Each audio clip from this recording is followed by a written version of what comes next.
ಹೇಗಿದ್ದೀರಿ? ಎಲ್ಲರೂ ಚೆನ್ನಾಗಿದ್ದೀರಿ, ಮಸ್ತ್ ಅದೀರಿ, ಸ್ವಸ್ಥ ಅದೀರಿ ಅಂತ ಭಾವಿಸ್ತಾ ಇವತ್ತಿನ ಈ ಕೊತ್ತಂಬರಿ ವಡೆ ಮಾಡಲಿಕ್ಕೆ ಬೇಕಾಗಿರುವಂಥ ಇಂಗ್ರೀಡಿಯೆಂಟ್ಸನ್ನು ಚೆನ್ನಾಗಿ ಕಲಿಸ್ಕೊಂಡೆ.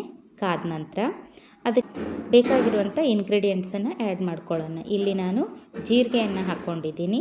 ನಂತರ ಸ್ವಲ್ಪನೇ ಹಸಿಮೆಣಸಿನ್ಕಾಯಿ ಕಟ್ ಮಾಡಿ ಇಟ್ಕೊಂಡಿರುವಂಥ ಹಸಿಮೆಣಸಿನ್ಕಾಯಿ ಇಂಗ್ರೀಡಿಯೆಂಟ್ಸನ್ನು ಕೂಡ ಹಾಕ್ತಾಯಿದ್ದೀನಿ. ಇರುವಂತಹ ಅಚ್ಚ ಖಾರದ ಪುಡಿ, ಹಾಗೆ ಅರಿಶಿನ ಪುಡಿ, ಹಾಗೆ ಸ್ವಲ್ಪ ಉಪ್ಪು, ಕೊತ್ತಂಬರಿ, ಇವುಗಳನ್ನೆಲ್ಲ ಎಣ್ಣೆ ಚೆನ್ನಾಗಿ ಬಾಡಿಸ್ಕೊಳ್ಬೇಕು.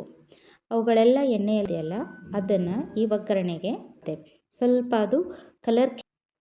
ಈಗ ಅದನ್ನು ನಾವೇನು ಮಾಡಬೇಕು ಅಂದರೆ ಸ್ವಲ್ಪ ಎಣ್ಣೆಯನ್ನು ಸವರಿಟ್ಕೊಳ್ಬೇಕು.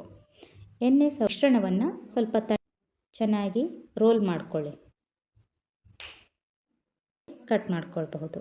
ನಾನಿಲ್ಲಿ ಸ್ವಲ್ಪ ಈ ರೀತಿ, ಇದು ಹೊಸ ರೀತಿಯಲ್ಲಿ ನಾನು ಮಾಡ್ತಿರೋದು. ಬೇರೆಯವರು ಮಾಡೋ ಆರೋಗ್ಯಕಾರಿ ಮಾಡ್ಕೊಂಡು ನೋಡಿ. ಹಾಗೆ ಏನು ಮಾಡ್ಕೊಂಡಿಟ್ಟಿರುವಂತಹ ವಡೆಗಳನ್ನು ಇಲ್ಲಿ ನಾನು ಇಸ್ಕೊಂಡ್ವಿ ಅಂತಂದರೆ ನಮ್ಮ ಕೊತ್ತಂಬರಿ ವಡೆಗಳು ತಿನ್ನಲಿಕ್ಕೆ ರೆಡಿ ಆಗ್ತವೆ. ಸೊ ಇವಾಗ ನಾನು ಆ ರೀತಿ ಕ್ರಿಸ್ಪಿಯಾಗಿ ಹಾಗೂ ಮೃದುವಾಗಿ ಇರುವಂತಹ ತಿಂದ್ಬಿಟ್ಟು ಹೇಗೆ